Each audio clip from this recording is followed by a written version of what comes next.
Good afternoon. I am calling to order our regularly scheduled meeting of the Intergovernmental Relations Committee. My name is Elizabeth Glidden, and I am the chair of this committee. And we are joined today by Council Members Quincy, Fry, Cano, Council President Johnson, and Council Member Johnson. And we are also joined by Council Member Abdi Warsami. And as you can see, we have a full house in City Hall with so many people who are here for our agenda. And I just want to say thank you for your presence. And for anyone who needs a different accommodation, we also have a separate room in 319 where you can be a little bit more comfortable if you need. We have 2 items on our agenda today. The first item is to consider a sister city relationship with Bosaso, Somalia. And our presenter is Mr. Ranieri, or is it Ms. Shaibu? All right. Ms. Shaibu, why don't you go ahead, introduce yourself and introduce the topic.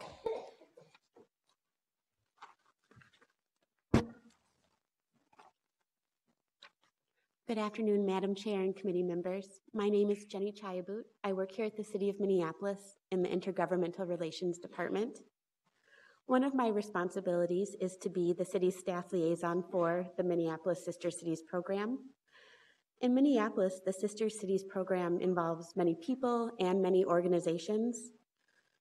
Locally, a sister city is a collaboration between the City of Minneapolis, Meet Minneapolis, and a sister city committee.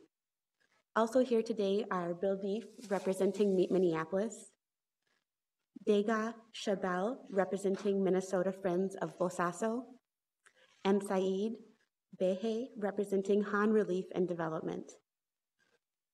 Minneapolis is a member of Sister Cities International, which was first created as People-to-People Partnership by President Dwight Eisenhower in 1956. Sister Cities International was envisioned as an organization that could be a champion for peace and prosperity by fostering bonds between people from different communities around the world. By forming these relationships, President Eisenhower reasoned that people of different cultures could celebrate and appreciate their differences and build partnerships that would lessen the chance of new conflicts. The mission statement of Sister Cities International is to promote peace through mutual respect, understanding, and cooperation, one individual, one community at a time. Sister Cities International defines a sister city relationship as a broad-based, long-term partnership between 2 cities and 2 countries. A sister city relationship is officially recognized after the highest elected or appointed official from both cities sign an agreement. A sister city organization is defined as a volunteer group with the support of their local elected officials that forms a long-term relationship with people and organizations in a city abroad. Sister city organizations are expected to promote peace through people-to-people relationships with programs offering varying greatly basic cultural exchanges. They could even be shared research and development projects between cities.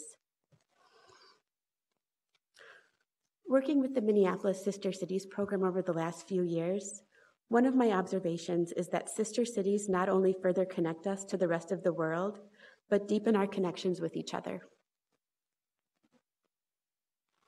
In July of this year, the City of Minneapolis received a written proposal from Minnesota Friends of Bosaso. The proposal was reviewed according to the Minneapolis Sister City criteria by a committee with representatives from the Mayor's Office, City Council, City Coordinator's Office, Meet Minneapolis, and 2 of our Sister City Committee chairs. Based on the proposal meeting the criteria and the recommendation of the review committee, I recommend continuing to move forward with the process to create the Sister City Connection. My hope is that forming a sister city connection with Somalia will both deepen our connections with the people in Somalia and also with each other here in Minneapolis. Thank you for your time, and if there are no questions or comments, I would like to pass it over to Dega Shabel for a presentation about the Bosaso proposal. All right, so first we'll just ask, are there questions on the process, which has been described? And I'm not seeing any right now, so I think we'll continue on with our presentation. Welcome. Thank you, Madam Chair, Council members. Dega Chabel with the Minnesota Friends of Balsasa. I am honored to be standing here today to present the Balsasa Minneapolis Sister City proposal. Before I do that, I just wanted to talk about a little bit who we are. We are a committee who have been meeting, and we worked on this project for over 6 months now. And we are a group of friends from community activists, colleagues, just to name a few. And we saw that there's a possibility of formalizing the informal relationship with Minneapolis. And also, as stated before, we do have an agreement with Han Relief Development, a nonprofit registered 501c3 organization, to host this proposal. My question, I'm sorry, this technology is not working with me. Let's go. Sorry. There we go. Before I start, I wanted to speak about who are the Somali Americans living here. I'm grateful to say that Minnesota not only opened their arms to welcome us 2 decades ago, but they also opened us with very warm hearts, and we're so grateful to that we have come into a community that loves us and takes care of us. And like I said, I'm originally from Canada, and I have to say to you that I brag about Minneapolis because it is a city in which there are many firsts that have happened in the Somali community, being Hussein Warsame, being Samatar, I'm so sorry.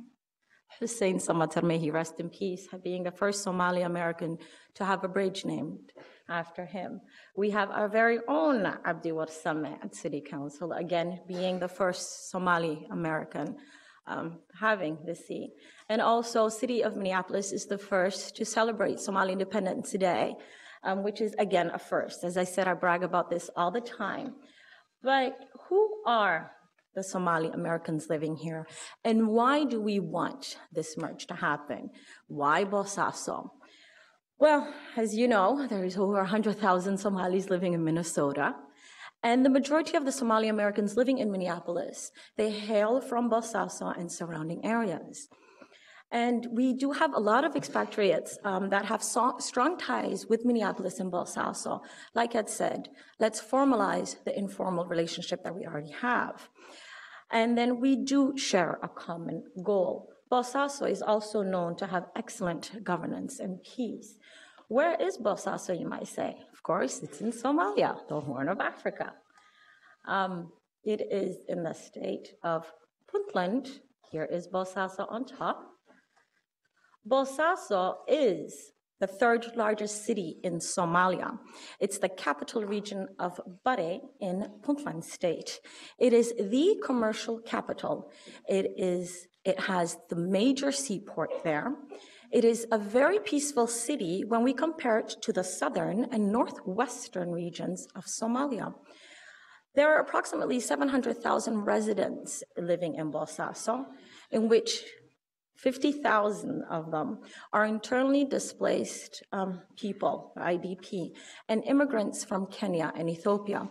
I like to point this out again because just like Minneapolis, there's so many people coming in from different regions. It's the same thing in Bosaso. It's a melting pot of all these different people coming in. Now, this is just to show you how beautiful the city of Bosaso is, Bosaso at night. It has many vibrant people, like the people that live in Minneapolis, and it has charm and beauty.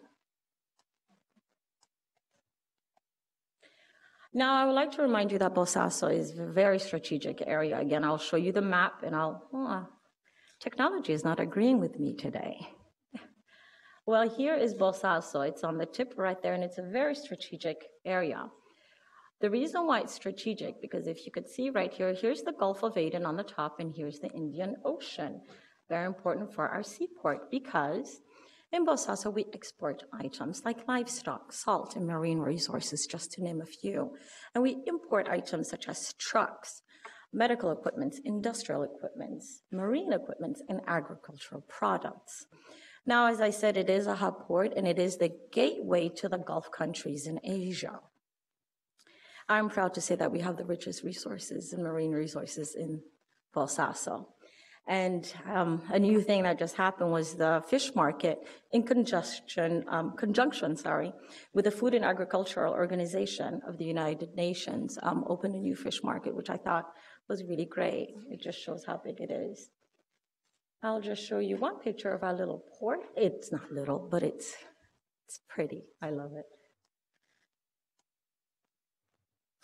Now, this is just to go over the businesses that Bosaso has.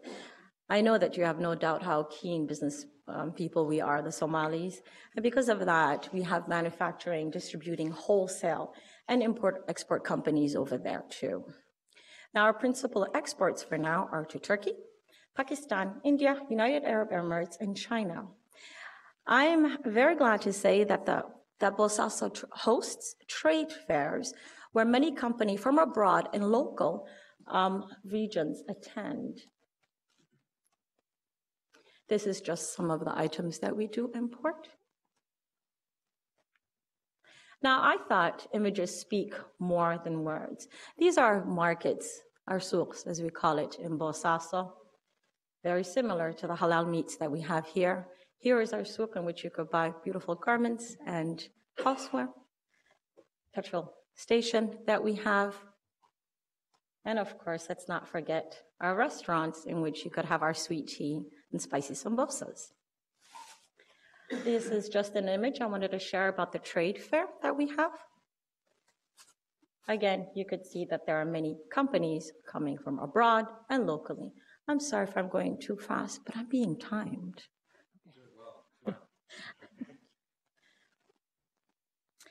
Now, this is our pride and joy. Bosaso has the largest telecommunication company in Somalia. It is called Golis Telecommunications, and I'll just show you one of the headquarters they have in the city. Why is it so important to us? Is because their objective is to supply the country with GSM mobile services, fixed lines, and internet services. It has a very extensive network.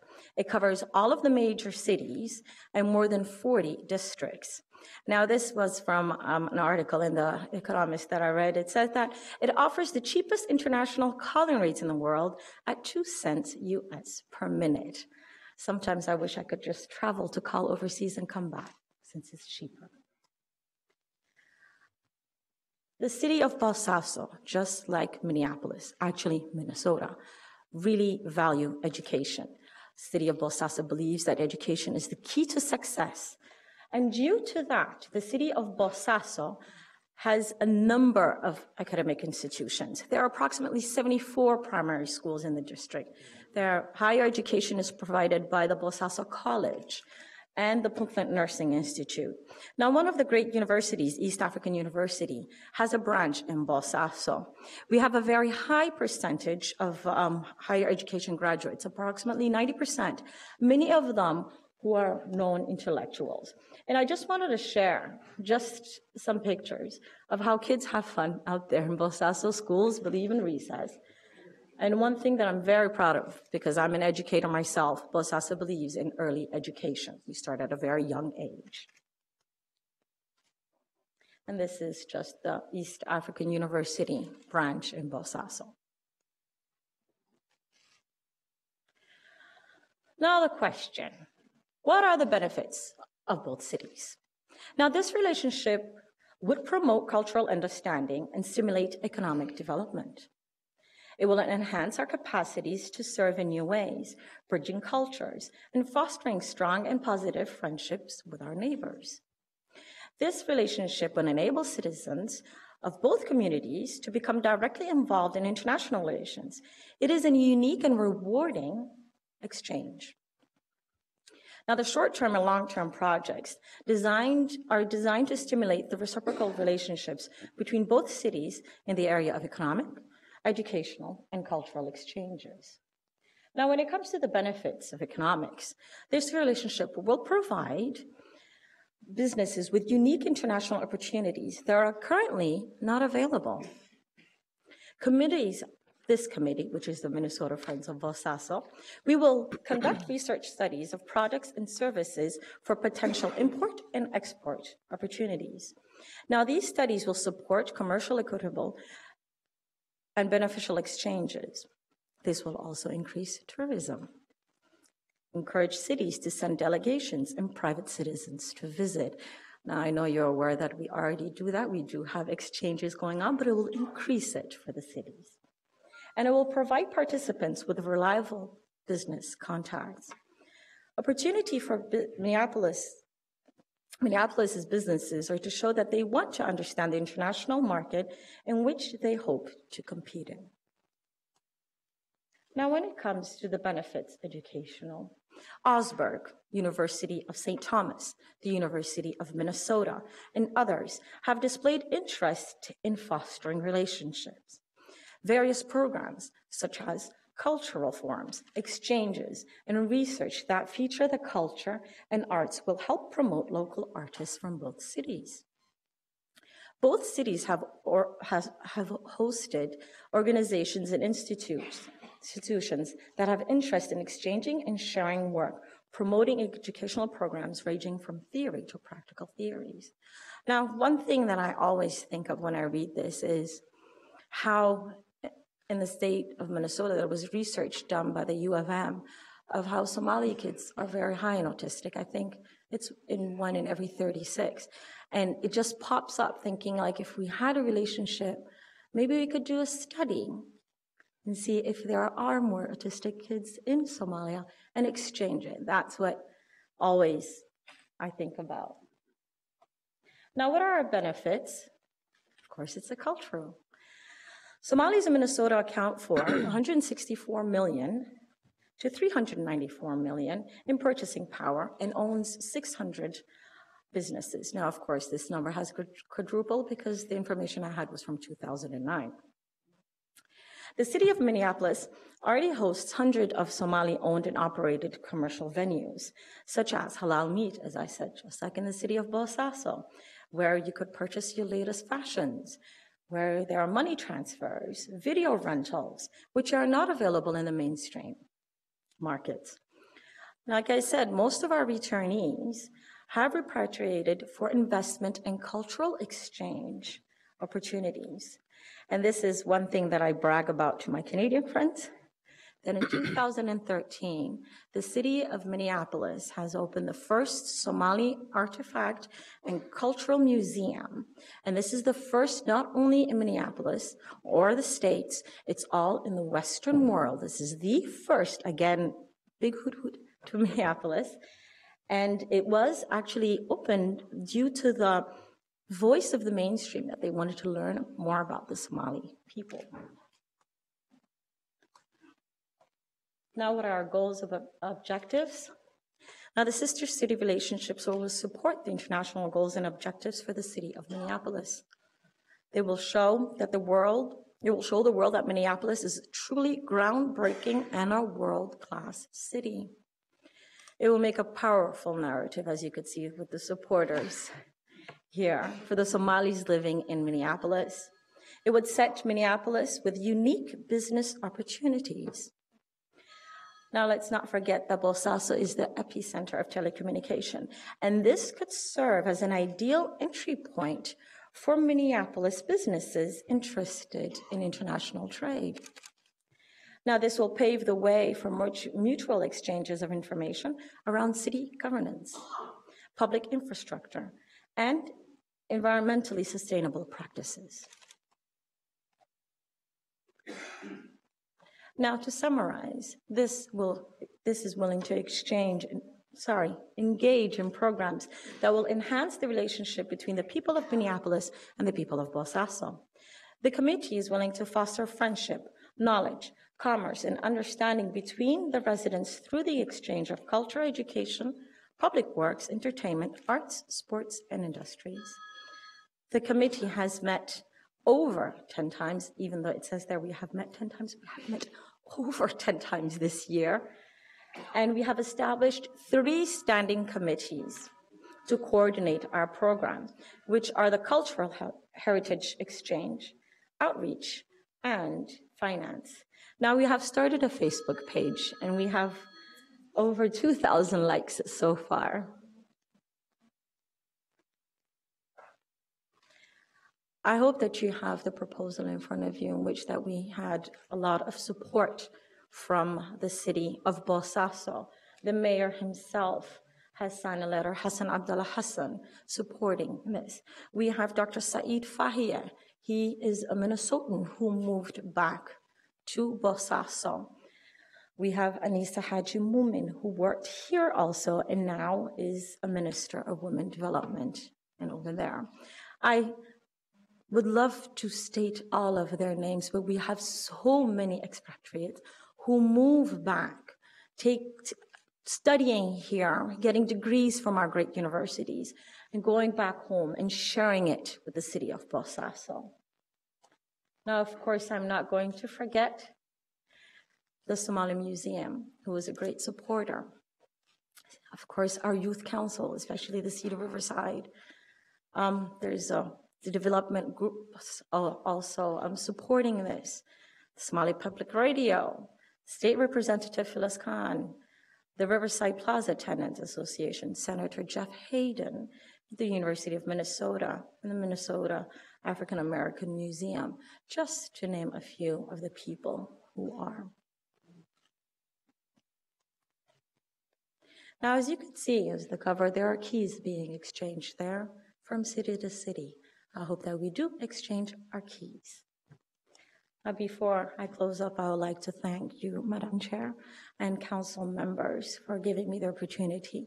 I would like to thank the Review Council. Thank you so much. And Jenny Tywood for helping us with this.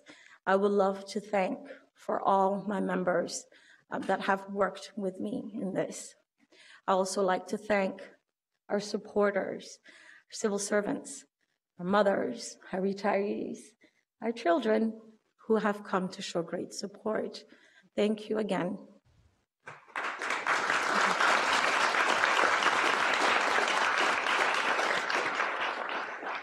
Thank you so much, Mr. Bell. No, you're okay. You're just fine. I am not seeing informational questions. I am going to go ahead and move approval of the resolution to be able to have discussion then with our committee. And I would then invite any council members who would love to comment to feel free at this time. All right, Councilmember Fry.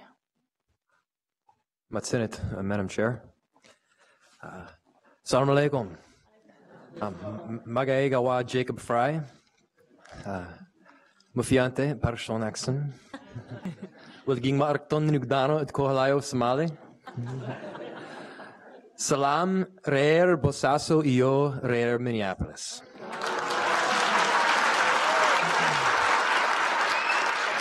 Galab Wanaxon. Galab Wanaxon.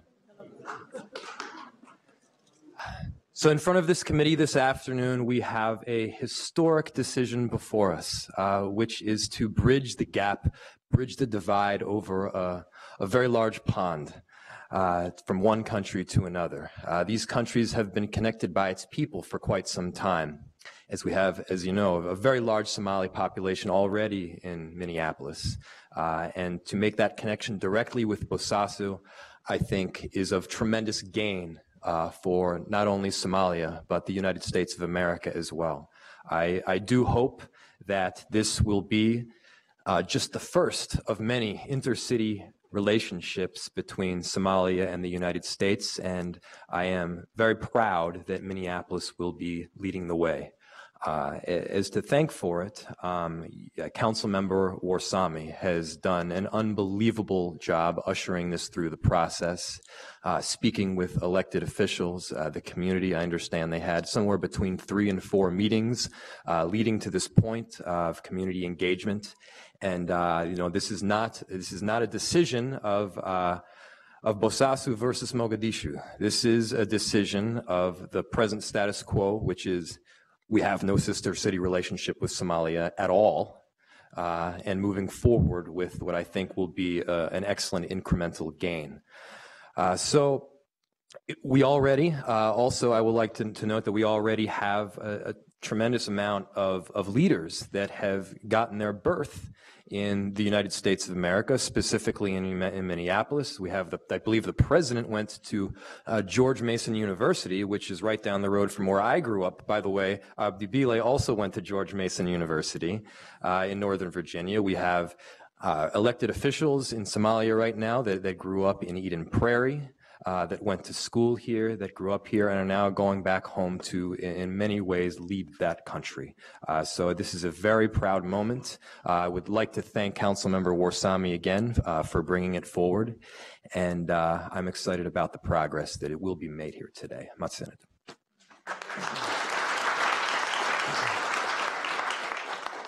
Councilmember Cano. Thank you, Madam Chair. And it sounds like I will be taking Somali-speaking lessons from Councilmember Jacob Fry from now on. Well, as an immigrant myself, I'm very honored to be a part of this process today, and thank you all for taking time out of your day and your schedule to come and be here and create this momentous opportunity for your community, your children, and for Minnesota in general. I really hope that we use this opportunity to go above and beyond the political elected officials, but really make it an opportunity for our community members to benefit educationally, culturally, and do more exchanges of the mind, exchanges of technology, exchanges of philosophies and traditions. So I look forward to having this be just one of the many ways that we work together. I also hope that we can use this opportunity to encourage Hennepin County to continue to explore sister city relationships with Somalia. We shouldn't be the only folks engaged in this discussion, but really expand it to have more connections, more relationships, and more economic benefits for everyone. So congratulations all for this wonderful work, for all the people that put in time and effort into this, and to Councilmember Warsame for bringing this forward.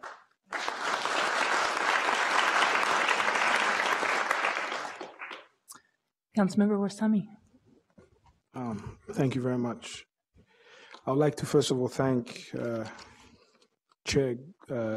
Vice Chair Elizabeth Glidden for the courage that she's shown this week for putting this item on the agenda. I would also like to thank the committee members, all of them, including President Bob Johnson, who's been a champion and a supporter of this initiative. And I'd like to also try to thank all my colleagues, Jacob Fry, who's nin adana or Somali fi'an wa hadli karo, and I just said he's a white man who speaks Somali very well. And also Councilmember Quincy, Councilmember Andrew Johnson, and Councilmember Alondra Cano. And before this committee, I've never seen an IGR committee or any other committee with this many people. And this is indicative of the level of support and that this initiative has. And it might not mean a lot to some people, sister city relationship, it might mean something on paper, but what it means to Somalis, it's very emotional for me even to think about. Because over 25 years, Somalis have suffered a great deal. That country has been isolated. And we grew up in a very tough time.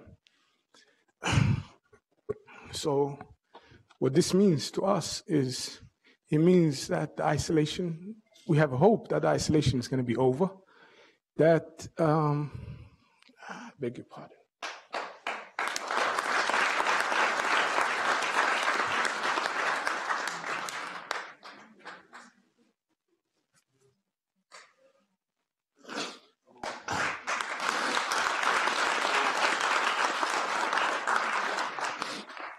What it means is that for 25 years, a nation the size of Texas, one of the most important nations in Africa, has been suffering and has been suffering. Its people have become refugees across the world. According to Kofi Annan, the former Secretary of the United Nations, said that what the Somalis experienced was a mini genocide. Millions of people were displaced, millions more died. There are internally displaced camps across the country. The largest one is in Dadaab in Kenya, which has 3 generations of Somalis living there and having children there. So this is unacceptable. The status quo is unacceptable, and it has been unacceptable for a long time. And what this means today is that our country, the United States of America, and our city, our beloved city of Minneapolis, are going to give a political recognition to a city in Somalia that also has been a haven to many displaced people, that has been a sanctuary to the people who fled the civil war, and which has grown from a 5,000 population to 700 plus, with no government in place, with no support in place. Everything you saw, all the hospitals, all the schools, everything in Bosaso was made by the Somali people and their hard work and their contribution. Now imagine those people who don't have to suffer isolation, what they could achieve and what they could be. And this is what today means to me. It means a great deal, and I thank everyone. And I would like, if I can get the chairs permission to speak in Somali. If I can get the chairs permission to speak in Somali. Waxaan rabaa inaan idin sheego, idinkoo mahadsan maantay inay tahay maalin taariikhi ah. Soomaalidu waa dhici kartaa inaysan la weynayn maanta inta waxa ka dhacay, laakiin waa markii ugu horreysay ee magaalo Maraykana lala saaxiibiyo ama lala mataaneeyo magaalo Soomaaliya. Waa markii ugu horreysay oo dalka adduunka ugu xoog badan anagu aan degannahay ay aqoonsatay magaalo Soomaaliya. Waxaana rajaynaynaa in ay noqotay in talaabadan ay noqonayso talaabooyinka horumar loo qaaday oo dalka Soomaaliya u qaadayay sanadadii la soo dhaafay, in shacabka Soomaaliyeed meel kasta ay joogaan inay ka baxaan dhibaatada ay ku jireen 25 sano. Sidaa la socotiin, anigu waxaan ahay ciyaalkii ku koray dowlad la'aanta, ciyaalkii ku koray saboolnimada iyo cayrta. Waxaan ciyaalkii ku koray hal hooyo oo single mother ay korisay.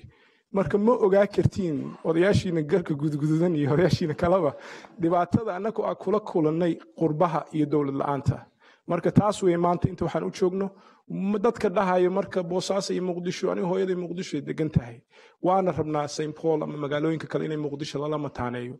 Waxaan ogtihiin in 500 oo magaalooyin ay jiraan dalkan, 500 oo magaalooyin tuulo kaste oo Soomaaliya ama Soomaaliya iyo Kenya waa lala mataanay karaa. Marka tilaabadan waa tilaabo taariikhi ah, waa tilaabo ku habboon in shacabka Soomaaliyeed meel kasta ay joogaan ku farxaan.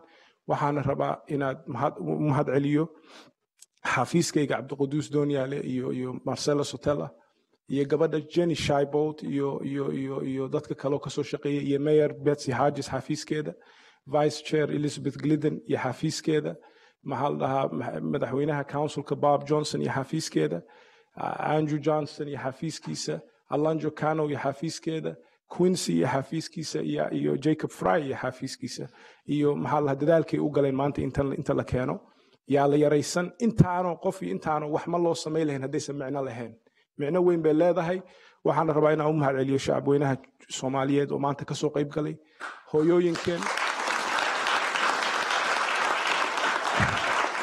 hooyooyinkeen, aabbayaasheen, walaalaheen oo iskuuladooda ka soo qaatay waqtiga iyo shaqadooda.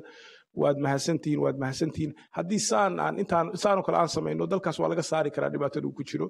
Qof kastoo Soomaaliya meel kasta uu joogana hadduu tuuladiisa iyo magaaladiisa ka shaqeeyo inuu wax u qabto iyo dalkii wax loo qabto, isbeddel weyn baa imaanaya. Marka khayr baad idin rajaynaya.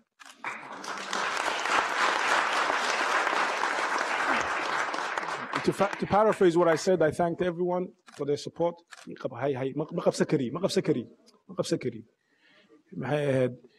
I wanted to basically just to thank everyone. Jenny Shaibolt for what she did and for the hard work that she did in terms of working on this.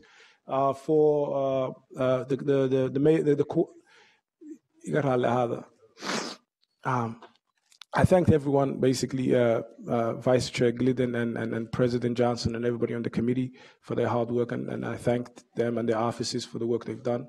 And basically just reiterated how important this was to me personally, and it is to the people of this city who are from Somalia or of Somali origin. And again, I thank everyone for their support. Thank you.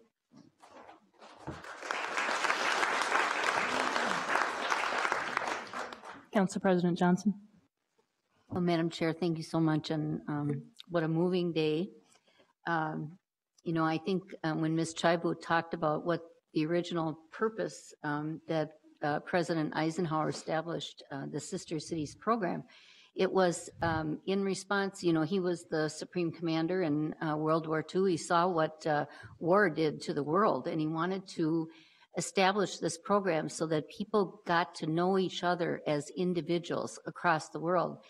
And since I've been involved in the Sister City program through the city of Minneapolis, I mean, that is really what has happened. Once you have a relationship with a city across the world, when something happens in that place, you pay attention to it. You read the newspaper and you look for stories about these places that you have relationships with. And to have someone in another country that you think of when you read a story about that particular sister city country is really a wonderful thing. And I'm delighted that we can do this for this great immigrant population that we have in our city that we're so fortunate to have.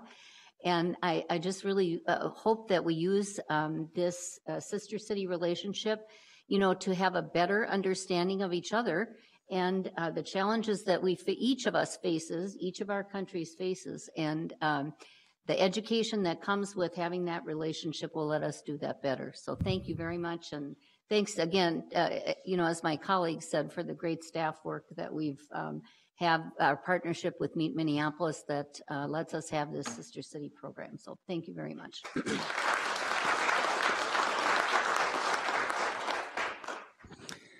I'm not seeing any more comments from my colleagues, so I might just make a few remarks myself. It was about 20 years ago that I first really started to learn about the country of Somalia. In the mid-1990s, when I was living here in Minneapolis, and I began to, as a young lawyer, represent people who are seeking asylum in the United States as they have been displaced from their home country of Somalia. And I think for many of us, too, this was a time when we began to learn about a place that we hadn't known much about, that probably we should have known, but it was only until that time. And some of the people that I met, my clients' friends, at that time I didn't know what would happen with those relationships. Would they move on to other countries? Would they go to Europe? Would they go to other places in the United States? It's actually been very amazing to me. It's emotional to me, too, to know that some of those relationships I had in the 90s are here today because people have stayed and made Minnesota their home. And that's both joyous and sad. And you have changed the city of Minneapolis. You have changed the state of Minnesota. You have made us a better place. We are a better city because of your contributions. It's about time we have a sister city relationship.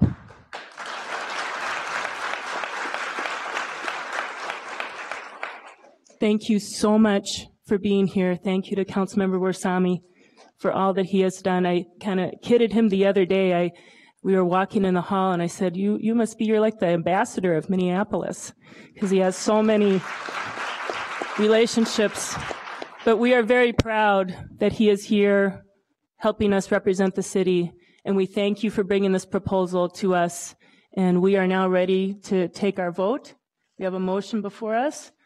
All in approval of the resolution establishing a sister city relationship with Bosaso, Somalia. Aye. Aye. Aye. All opposed? That motion is approved. Thank you very much.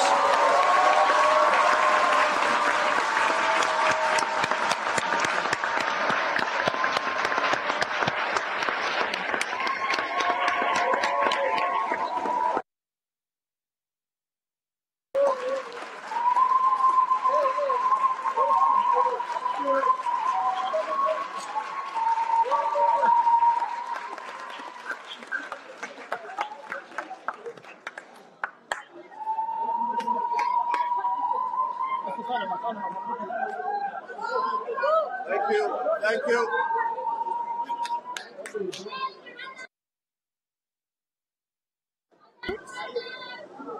So I am going to, we can move out of the room now.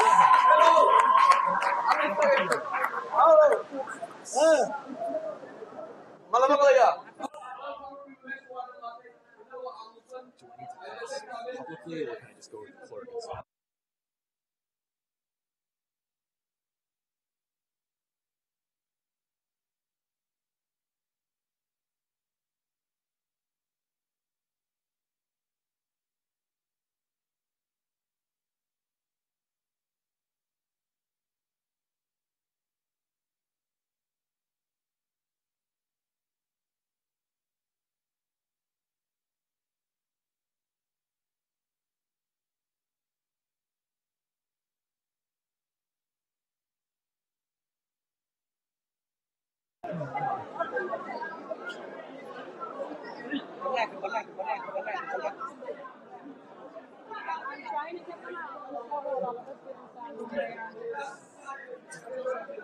All right.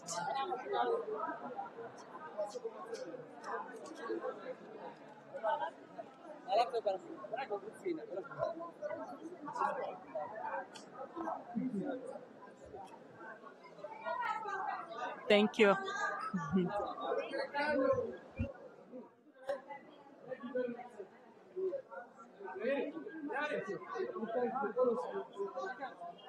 I'll log out, or you log me out. Actually, I have to log out. Okay.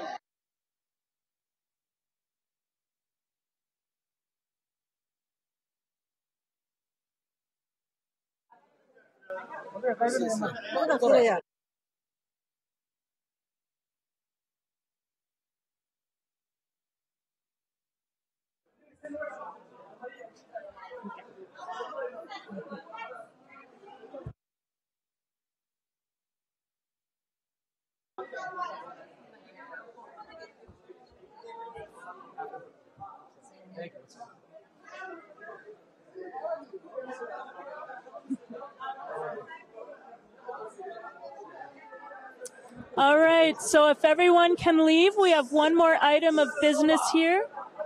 We have one more item of business before us. We're going to ask everyone to please leave. We have one more item of business before us. All right.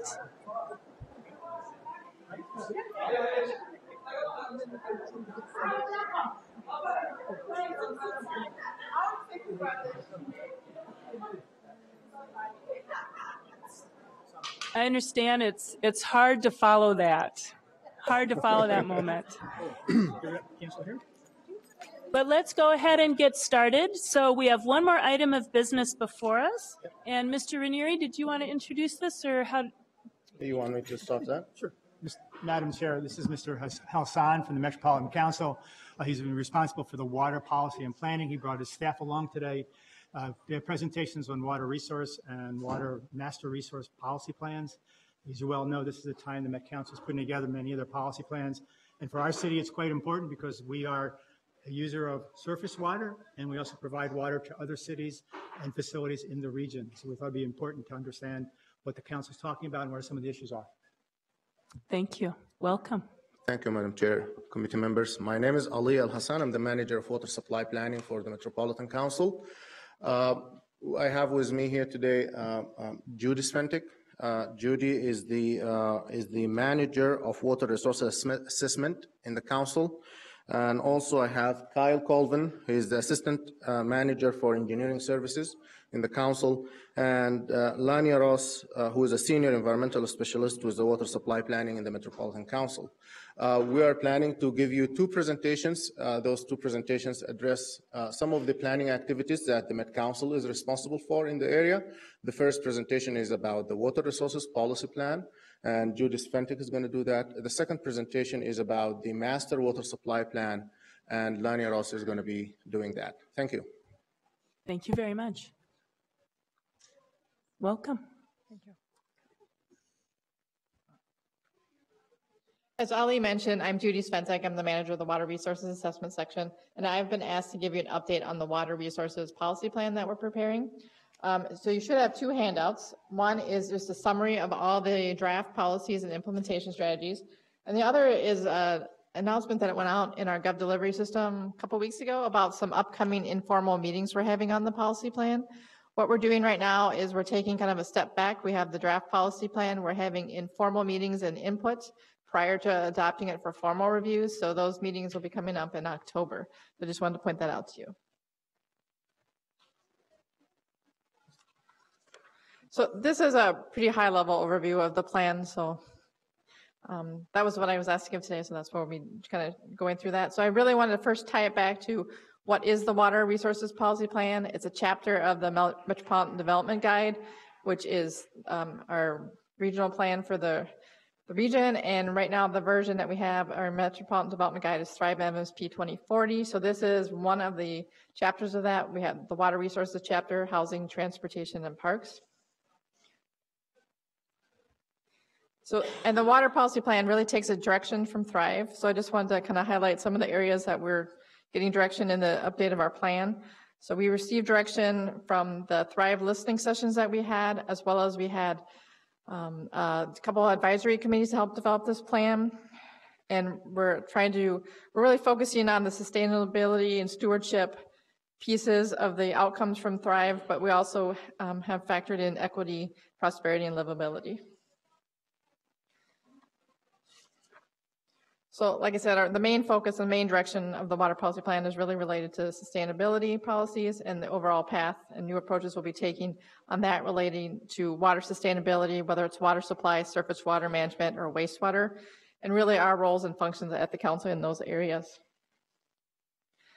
The water policy plan has 3 policy areas, as I mentioned: water supply, surface water, and wastewater, but it also includes the wastewater system plan, which includes the specifics for our facility planning, including the capital improvement program through 2040, our flow forecast that we give out to communities, and projections for the communities for use in their comprehensive sewer plan updates. The water policy plan also includes requirements for local water supply plans and local surface water management plans. And so what's really different this time around is really trying to integrate what we do in the 3 areas more. We've been kind of doing that for a while, but we're really trying to do it in a more visible manner. So what I mean by that is doing things in the wastewater area that can help with water supply. What we're investigating water reuse and wastewater reuse, doing things in stormwater and looking at stormwater reuse and how that can help with improving aquifers, recharge, and things like that. So the next 3 slides just kind of give you high-level overviews of the policies in the plan. Most of what we're proposing is not really new. It's really how we're doing it that is different. So like I said, the water supply policy area includes policies for water supply related to regional growth, assessing and protecting our water supplies, and funding our water supply activities in the region. The last policy plan we did 10 years ago was written prior to the first master water supply plan, which Lania will be talking about the master water supply plan in a few minutes. So really, the last plan directed and gave direction to the master water supply plan. This time around, we have a master water supply plan in place. We're updating that at the same time. So this plan really tries to emphasize greater collaboration in the water supply planning and what we do, and providing the direction. This is like the high-level policy or in this water policy plan that directs the master water supply plan. The surface water policies include things looking at the watershed approach, which has been fairly established since the Surface Water Management Act in the 80s, but it's really taking on and supporting the state's efforts in doing watershed planning on the 81 watershed HUC units across the state. So it's really looking at the watershed area to deal with watershed projects, watershed pollution, implementing practices and things to improve the water quality. We also have focused a lot of our part of the plan on assessing the water resources. For instance, we monitor with our partners over 200 lakes a year in the metro area, 22 sites on the major rivers, and 22 stream sites. So we provide a lot of the data that's being collected on the quality of the water resources in the region. And so that's really still a big emphasis. That information is used to help prioritize areas that need to be improved, so areas that are impaired. It also helps prioritize what water bodies should be protected. We also have policies that we're including that is looking at more collaboration, working through our plan review authorities, review local surface water management plans, review watershed plans, providing direction on that, and really putting more emphasis on providing more technical and financial assistance to communities as they're developing their comp plans. Really the biggest change related in the surface water management area, and it's also related to the wastewater area, is really trying to balance the costs and benefits. So what we're trying to do is look at what would make the most sense to spend our money with. Is it investing more in some of the non-point source pollution issues, or in place of expensive upgrades at our wastewater treatment plants? Not to say that we won't upgrade the treatment plants, but it's just trying to balance those costs and benefits so that we're trying to get the biggest bang for the buck spent. And so that in some cases, it's really putting more into the non-point source pollution, where a lot of the area is that needs to be more attention until like technology catches up, say in the wastewater treatment plant. It would cost us like $2 billion to get to the next level of phosphorus reduction. So can we do it and address phosphorus reduction in more other ways with like waste management practices in the urban area and agricultural area, those types of things. So really the wastewater section includes policies on regional growth, the rural area, private systems, sustainability of our operations, inflow and infiltration, investment, and finance, which is similar to past plans.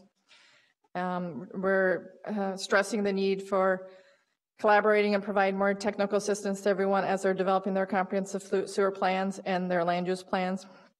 And like I said, the biggest change in this area is really on maximizing regional benefits and also by leading by example on our wastewater reuse and doing more in wastewater and all efforts for sustainability. So once again, we're taking informal comments on this plan prior to the adoption for formal comments. You do have the schedule. The first 2 meetings are next week. We encourage, if you're able to attend, please do. If you know others to pass that on, that'd be great. We're looking for feedback on the proposed strategies and the policies right now so that we can have time to make changes before it's adopted formally. And really our schedule is that we're having these workshops in October. We're hoping to revise and finalize the plan in December, November, start the formal public hearing process in January, have the public hearing in March, and then have formal adoption in April of 2015. I don't know if you want to ask questions of me or wait till after Lanya is done with hers. Okay. All right, thank you. Looks like we're just transitioning a little bit here.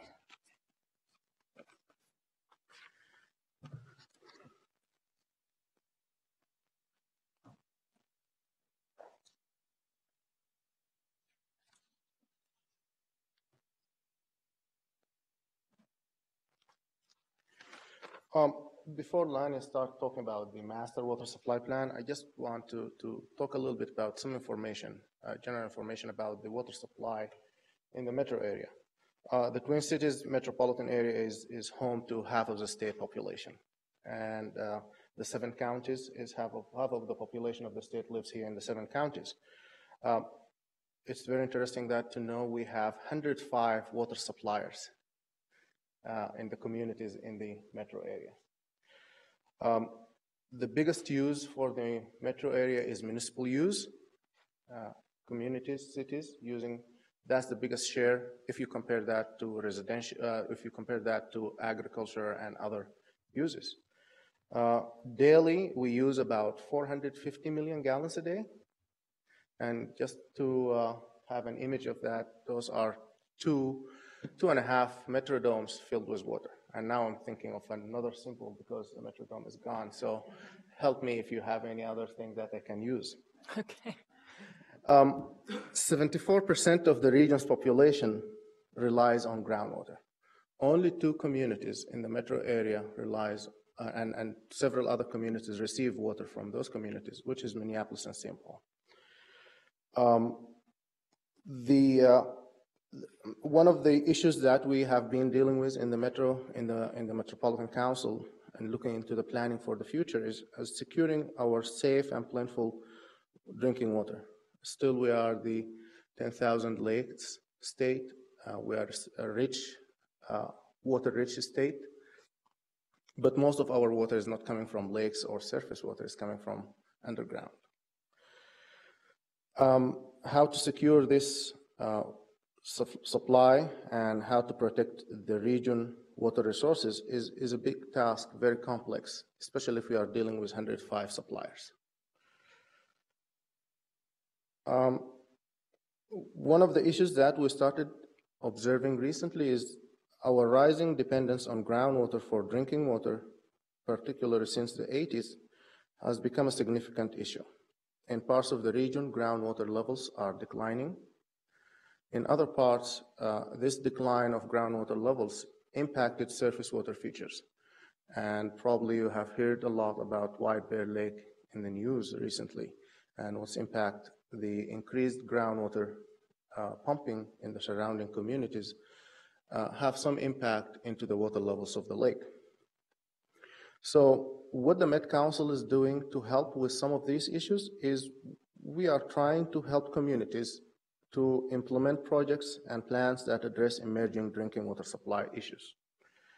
We are providing help to communities so that they can plan for cost-effective regional solutions. We leverage interjurisdictional coordination between communities, and we are trying to prevent degradation of groundwater resources in the region. It's very important to go back and look into what the statute has mentioned about sustainability.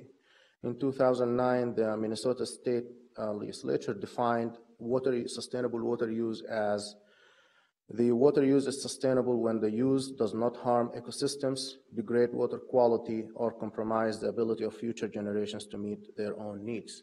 So I think it's for us and the communities in the metro area, we are dealing with a complex issue of how we can manage all of those needs, how we can manage the growth, how we can manage providing water for our communities without impacting our ecosystem, without degrading our water quality, and without impacting the ability of future generations to meet their own needs.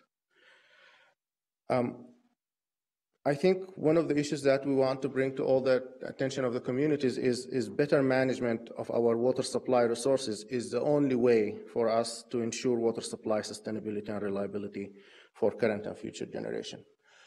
We look for City of Minneapolis as a good partner in helping solving some of the issues, especially that you are one of the only communities, few communities who is using surface water for water supply.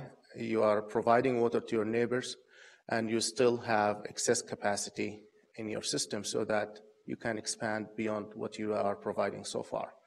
And again, in our planning, we're working with your city, we're working with other cities so that we can look into what are the potential opportunities in the future for utilizing what's available for us right now.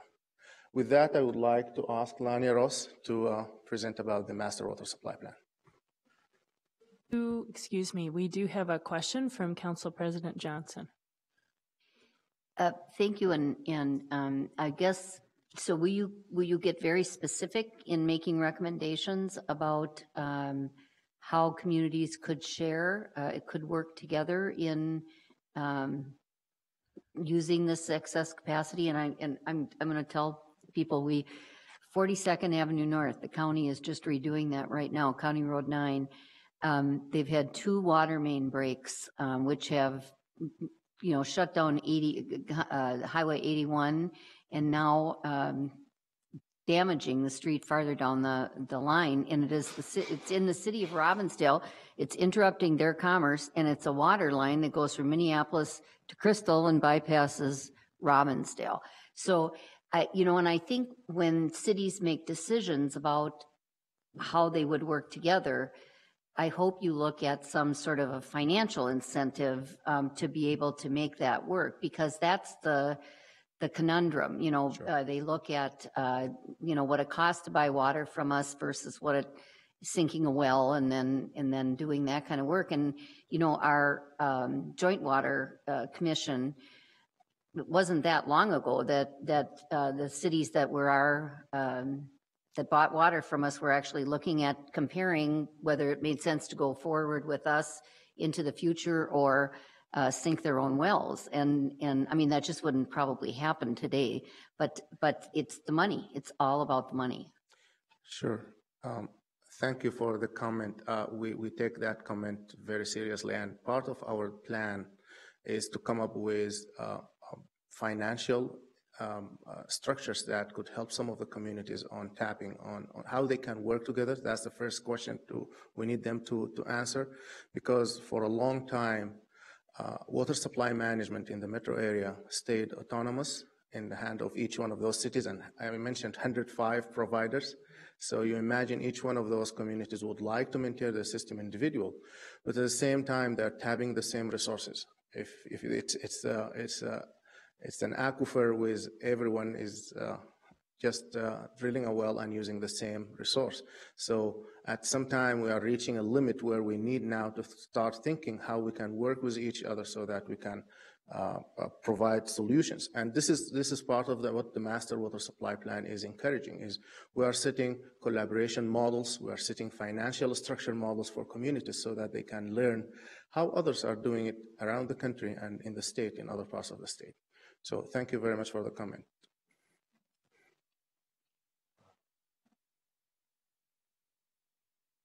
All right. Cut me off if I'm running out of time. Okay. Because this is a topic I'm really passionate about. And I think, for me in particular, I think it's interesting talking about water supply because we're all here. The city of Minneapolis is here, St. Paul are here because of the water supplies that all come together. We're really relatively rich compared to other metropolitan areas water-wise. But how do we manage that as a region? So that's where the Master Water Supply Plan is starting to join some of the other efforts in addressing that. So Ali talked about some of the sustainability and the goal of the Master Water Supply Plan being the sustainable water supplies for current and future generations. And we really want it all. What's the regional vision for water supply? We want that water to protect public health. That's a critically important use of the water. We also need water to protect our economy. So many of our businesses water is critical to the business and the jobs we have in our area. And then also our quality of life. The lakes that we have, all of the parks that we have are centered around those water features. And so it's all integral to the Minnesota and the Twin Cities culture. And that's what we're aiming to achieve. We have many options when it comes to addressing water supply sustainability. As I said, as a region, we're relatively water rich, but we do have problems locally.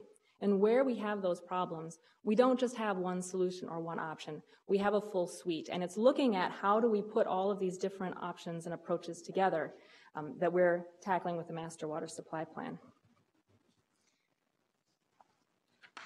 As Ali mentioned, the Met Council has a role in water supply planning, along with other agencies. I mean, we've done work in water supply planning for decades, but most recently in 2005, the Minnesota legislature mandated the Met Council to engage in water supply planning with some very specific actions, developing and maintaining technical information, clarifying roles and responsibilities, but kind of the overarching framework that we're using to do all of that work is one of the requirements to develop and periodically update a metropolitan area master water supply plan. And the unique perspective that we bring to the issue of water supply planning, the cities, the water utilities all have a role in water supply planning, DNR, Department of Health, but we are the planning agency. And so it's that connection to long-range planning and also looking at all of the cumulative effects across the entire region. It's that perspective that we're bringing to water supply with this Master Water Supply Plan and the implementation of the plan. We have a very small and focused work unit at the metropolitan area. I am one of the 4 staff, but we are working very closely to develop a series of tools, regional groundwater flow modeling, the Metro model, conservation toolbox at the request of many of our stakeholders, stormwater reuse guide, stormwater or groundwater recharge mapping, so these technical tools that can help us plan for sustainable water supplies. But we're collaborating very closely with the state agencies that I mentioned, DNR, Health. We also have the Metropolitan Area Water Supply Advisory Committee, so we're guided by input from that committee. But we partner very closely also with the University of Minnesota, Minnesota Geological Survey, the municipalities and utilities. We are facilitating work groups throughout the metropolitan area, so we're working very closely with communities and water supply utilities. And then also we expand our expertise by working with a number of consultants on several technical projects. So with this very focused team, we're doing a lot of work and collaborating with a lot of different partners. And the reason we're doing that is that even now, not looking long range and cumulative, even now we know that we have problems with water supply in the metropolitan area. There's aquifer decline documented across the metropolitan area in different aquifers. There are lakes and streams being impacted. So the photos here are aquifers declining at about a foot a year near Orono in the Prairie du Chien Jordan aquifer. White Bear Lake is in the news, so I know you've heard about that. But there are other impacts. The Savage Fen is another example down in the southern metro. And so these are problems that we're dealing with now. Water quality is another important one, and that I think is particularly important when you're thinking of the Minneapolis system and the susceptibility of the Mississippi River to different contamination events. Those are some risks that are very important, but it's not just limited to surface water. We have groundwater contamination as well to deal with across the metropolitan area. So this map is illustrating communities in yellow where that community has been dealing with contamination issue recently over the past 10 years. The red crosshatched communities are where communities are planning new treatment plants to tackle issues related to water quality.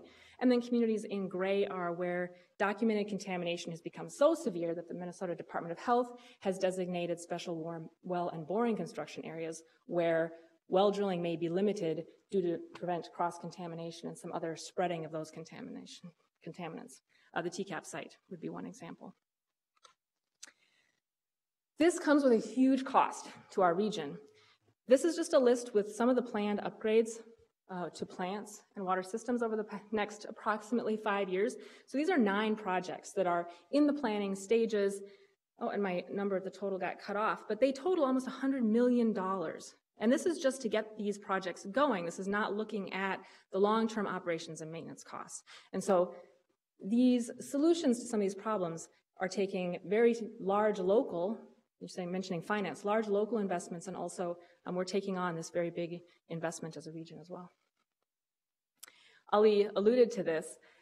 This shift in this dynamic system of our water supplies that are changing over time is kind of part of a long trend. So starting here in the 1940s through today, you can see that the shift in the amount of surface water that we've been using when the population was really centered in Minneapolis and St. Paul using river water in the 40s through to today has really shifted as the suburbs have grown. Water use has moved further out and away from the rivers and shifted over to groundwater. So now we're putting a lot more strain on our groundwater systems. So this balance is changing over time. And that's projected to change even further. When you look at how water supply systems have developed compared to where our growth is going, you can see population continues. By 2040, our population estimates suggest we will have over 800,000 more people here in the Twin Cities metropolitan area. For a frame of reference, when we're thinking about what's the magnitude impact on water supply planning, that would be the equivalent of adding another Minneapolis, another St. Paul, I believe it's Duluth and St. Cloud, all inside the 7-county metropolitan area. So how do you supply water to that population while juggling all the challenges we already experience?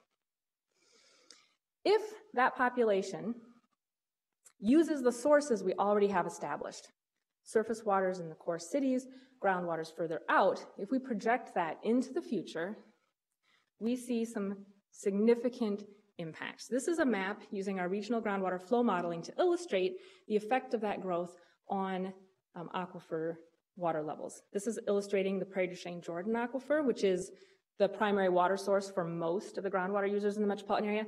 These demand projections are reflecting 2030 numbers. When we use our 2040 numbers, you see a similar pattern.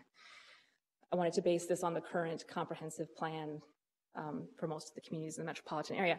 So you can see where we're seeing Woodbury, Cottage Grove projecting a lot of growth, significant aquifer declines are occurring. The dark blue is where those water levels go down the most.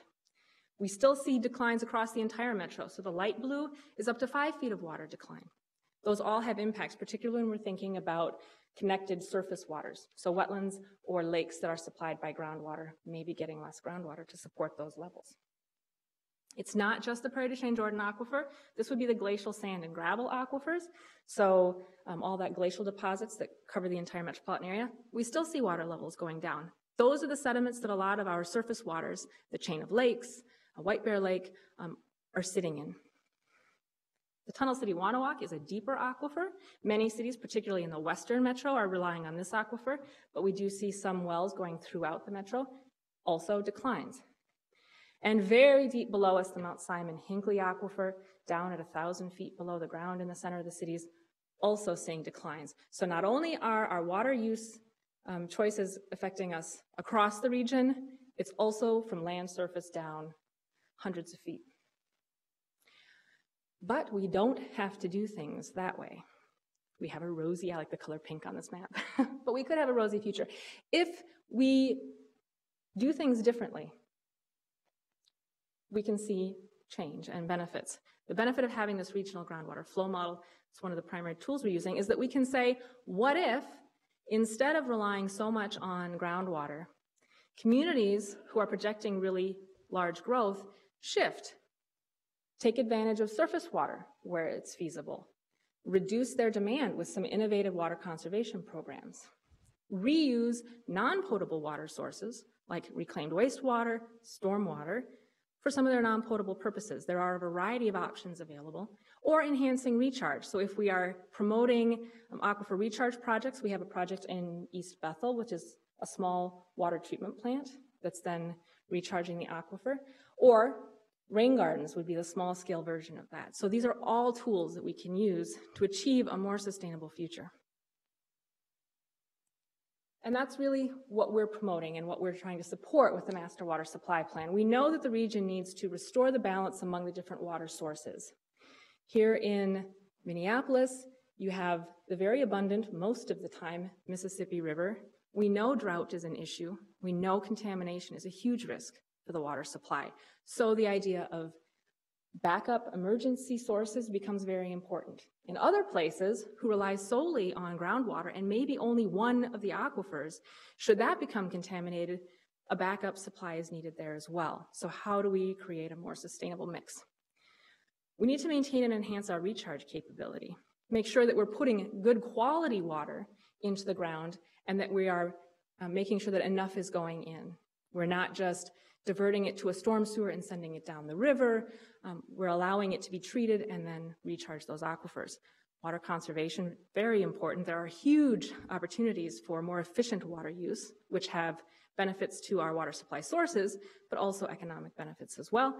And all of this requires a lot of collaboration. And I think that's really what we are trying to draw on and leverage, is all of the experience and the expertise that you have collaborating. I think that the work that was done here before this, collaboration to become a sister city, collaboration, reaching out, partnering, building those relationships is what's needed to achieve any of this success.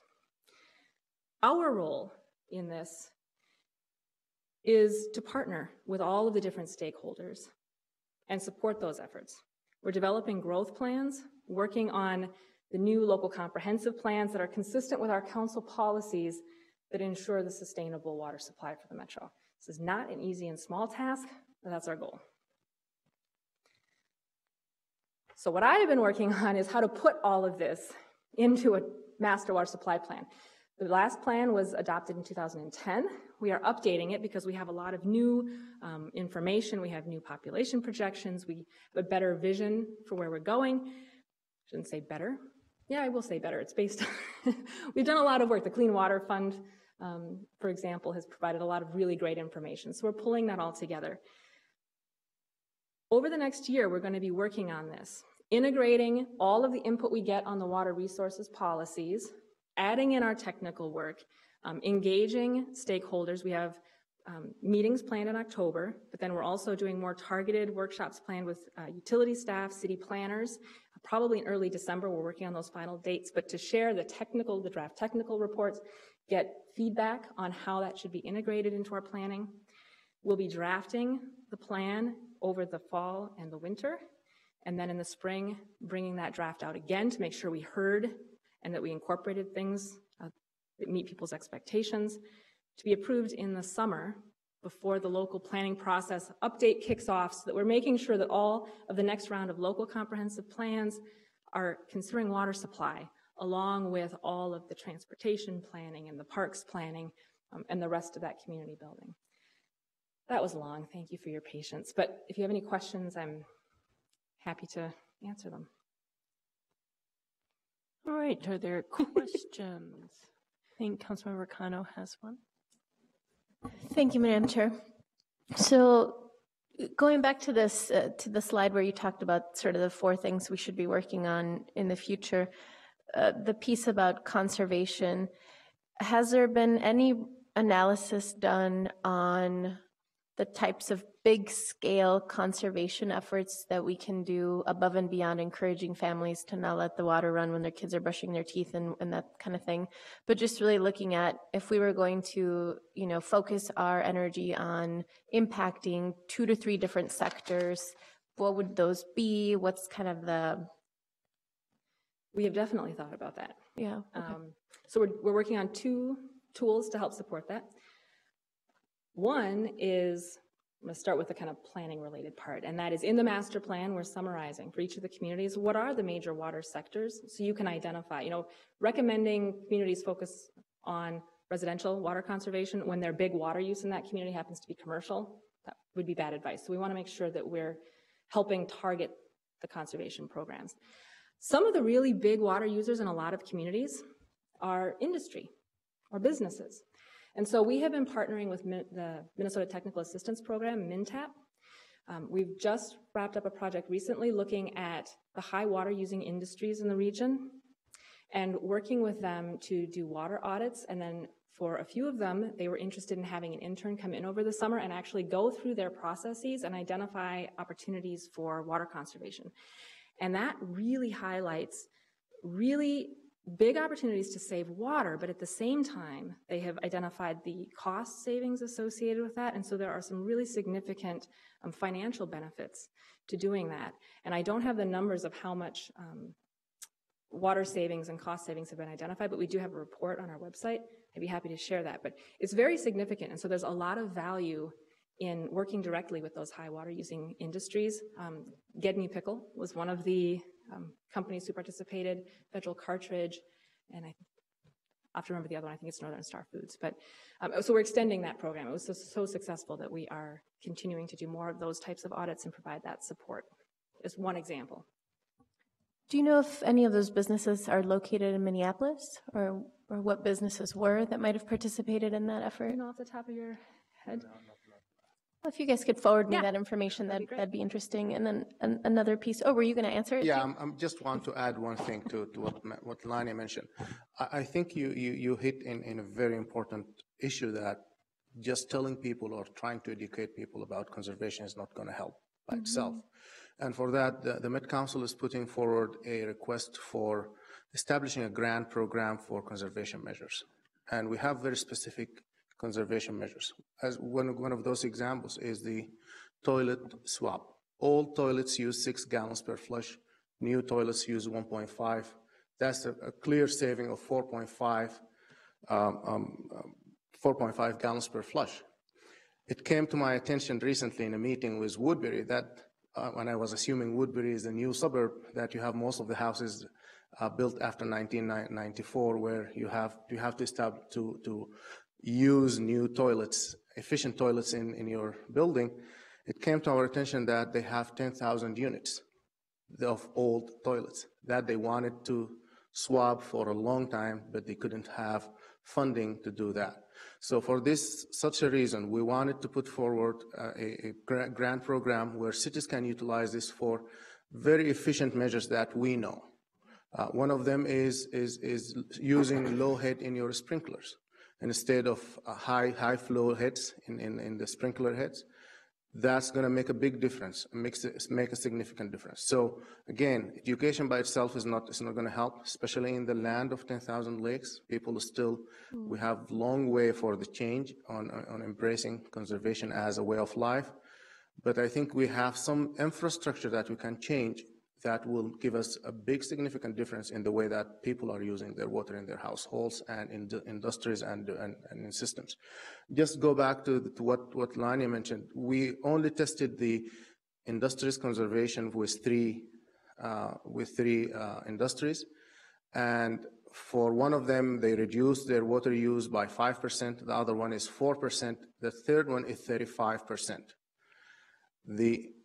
We spent $50,000 for this project, sending an intern from the University of Minnesota to each one of those, and the revenue or the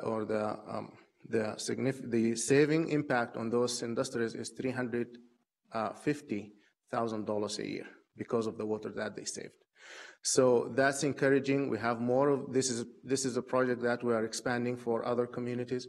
We are asking communities if they know of some of those industries who are willing to help and be part of this. We are asking them to provide us with a name, and I think this year we have one industry in Minnetonka, and we are establishing 2 in the north and east.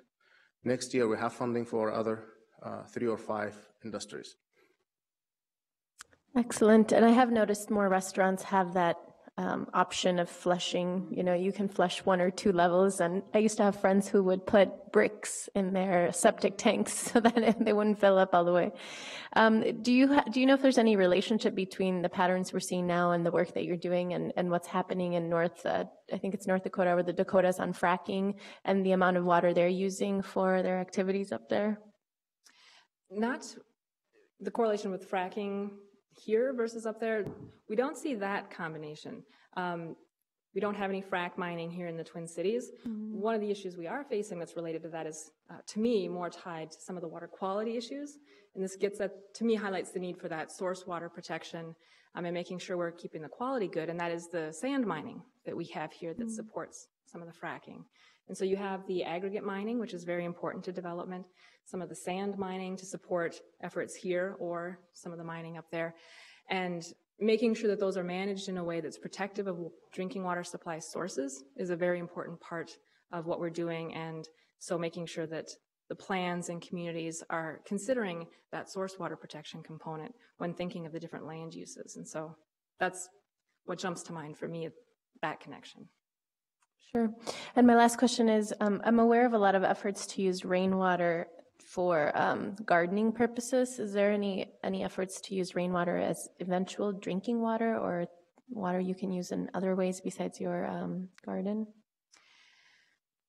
I don't know of any plans right now for drinking water, but in terms of using rainwater or stormwater as a source for other water supply uses, there are some really good examples throughout the metropolitan area. We have a lot of stormwater ponds now being used as a source for irrigation. There are projects for stormwater irrigation of golf courses so that they aren't pulling water, treated drinking water, out of the municipal systems for irrigation. They're instead using it from their own sources. Cities are using that to irrigate ball fields, so they have their city stormwater pond and they can irrigate ball fields at city parks. And yeah, there's a list of those. And that's a really good way, too, of freeing up more capacity in the drinking water system. Instead of using pumping, treating water to drinking water standards, and then putting it on your lawn, you're matching the use to the source better that way. And so, and that's particularly as cities are struggling with the stormwater management and trying to reduce stormwater and pollutants into surface waters, trying to find ways to keep that stormwater on site, on the ground, use it for different purposes. So it's benefiting the water supply systems, but also benefiting the stormwater management and those downstream receiving waters. Council President Johnson. Thank you, Madam Chair. And I see you're talking about an $18 million potential investment for the City of Brooklyn Center to deal with their manganese problem in one of their wells. And of course, we're right next door to Brooklyn Center. So I mean, is it premature to think that there might be some way to have us be their backup for their third well or whatever, they have? And are there incentives that would make sense to do that? I'm going to pass that to Ali because, okay. Because it's passing right, the buck. Before you do that, he's been talking about some of the working with PFA to get some of that data. Okay. The other question I had in Councilmember Cano when she was talking about things that people do to try and conserve water, like our convention center has done a really massive as they replace bathrooms. You know, they put in the low flow toilets and all that kind of thing. But they were looking at cisterns, but there's a law in place that doesn't let you aerialize or aerosolize existing water to use it for irrigation. And so they're kind of, they collect the water, but then they couldn't put it onto, and because of some state law, you know. So I hope you're looking at laws too that prevent conservation. Yeah, there are some challenges where we have, you know, efforts to protect public health, Yes. and then you have water conservation, and making sure that those are in alignment is a challenge to some of the water supply planning and to really fully implementing some of the different water supply approaches.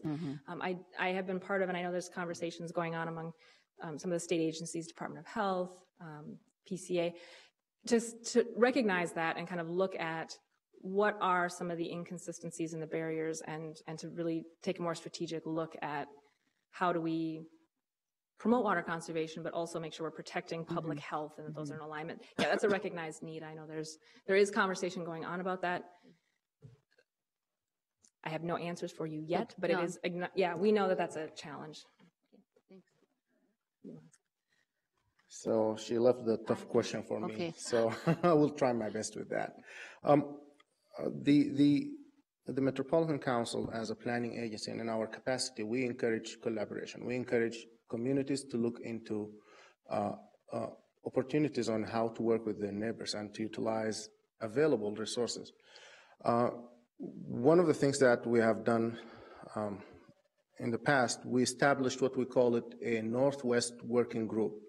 That working group is many communities in the Northwest sitting together and looking into their issues and try to come up with solutions for that. The Met Council facilitated that group. We recently we started looking into what kind of alternatives are available for some of these communities.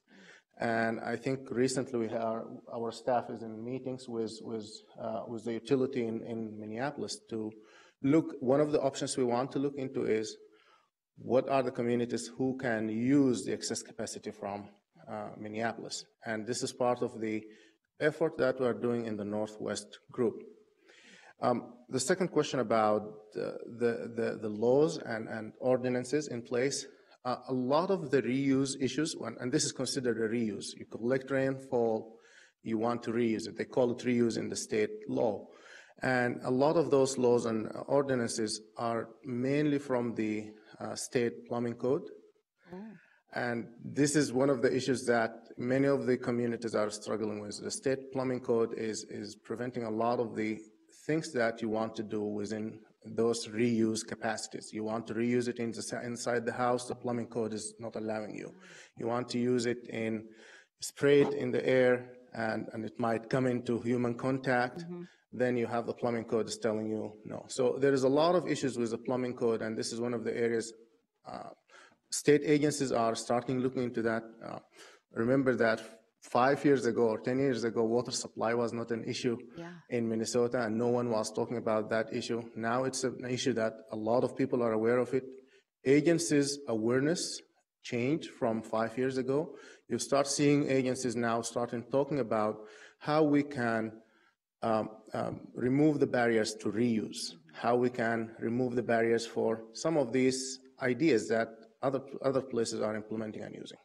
So we are still taking those baby steps. Hopefully it's gonna see some leaps in the future, in the near future. Thank you. All right. Well, I think that we may be at the end of our questions for now. So thank you very much. Tremendously large undertaking here. So we need your help. Yeah. Remember, we hear the message, and really appreciate your time. Thanks for your patience in getting to your agenda item, but we do really appreciate that you wanted to come to the city of Minneapolis and let us know the status of things. So, Mr. Rainier, anything else? Madam Chair, nothing else. Thank you very much. All right. And with that, I think we might want to just receive and file this presentation. So all in approval, please say aye. Aye. And with that, we are finished with our agenda, and we are adjourned. Thank you very much.